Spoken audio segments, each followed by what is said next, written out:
C'est le 14 juillet prochain que sera tiré depuis la cité médiévale le feu d'artifice de Carcassonne, mondialement réputé.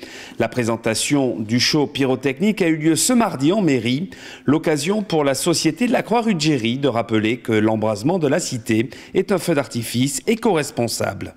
On doit être éco-responsable vis-à-vis de la faune, mais aussi vis-à-vis de la flore. Vis-à-vis de la faune, c'est quoi? C'est habituer les oiseaux, les animaux au bruit que va générer la pyrotechnie et aussi aux fortes luminosités. Donc au début du spectacle, le public va trouver peut-être étrange qu'on tire des coups de canon en tir progressif, mais en fait ça a une signification. C'est comme si en fait il y avait un orage qui s'approchait de la ville de Carcassonne et qui progressivement accoutume la faune à des détonations et à des flashs. Voilà. Et puis ensuite, il y a au niveau de la flore et de l'environnement, c'est-à-dire qu'on revoit les compositions pyrotechniques en évitant au maximum les métaux lourds, et puis on évite aussi tout ce qui est plastique. Un feu d'artifice, auparavant, il y a des contenants, on appelle ça des flores pyrotechniques, c'est des grosses boules dans lesquelles il y a de la poudre, des étoiles. Et ces boules, avant, elles étaient faites de plastique. Mais quand on les envoie dans le ciel, à 130, 140 mètres de hauteur, elles explosent, et ça crée des petits confettis de plastique qui retombaient au sol. Et tout ça, on l'a changé par du carton et du papier. Et ce qui fait que c'est biodégradable. Donc c'est vraiment une révolution dans la manière de concevoir un spectacle. Mais pour une ville comme Carcassonne, qui a un feu d'artifice absolument gigantesque, c'est hyper important. Parce qu'on rejette maintenant du papier et du carton, là où on rejetait auparavant des kilos de plastique. Donc c'est vraiment une grande avancée. C'est une des grandes avancées dans le spectacle. Cette année, le thème du feu sera la cité stellaire, l'occasion pour le public de faire un voyage de 25 minutes dans l'espace. On fête le 50e anniversaire d'Ariane. Et en fait, l'objectif, c'est de raconter une histoire, c'est de faire en sorte que la cité, c'est un petit peu notre fusée.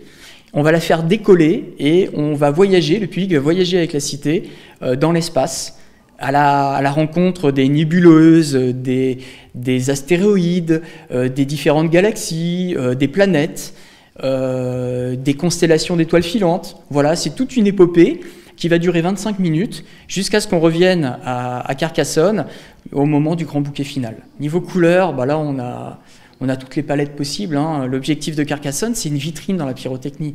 Donc c'est de faire en sorte qu'on voit tous les effets possibles, l'orfèvrerie de la pyrotechnie, mais c'est aussi de voir toutes les couleurs possibles. Un feu comme Carcassonne, ça va représenter à peu près 27 couleurs. En raison de l'événement, un important dispositif de sécurité va être mis en place, ainsi que des restrictions de stationnement. La ville sera fermée, notamment au niveau du pont Neuf, à partir de 16 h, pour permettre aux commerçants de travailler jusqu'à cette heure-là. Ensuite, notamment pour des motifs de sécurité, tout l'espace sera fermé, la circulation sera interdite jusqu'à la fin du feu d'artifice. Concernant les effectifs engagés, nous aurons la police nationale, bien sûr, qui sera avec nous, la police municipale, la gendarmerie nationale qui nous donnera un coup de main, également l'opération Sentinelle. En tout, ça représente environ entre 180 et 190 hommes sécurité qui seront déployés sur le terrain.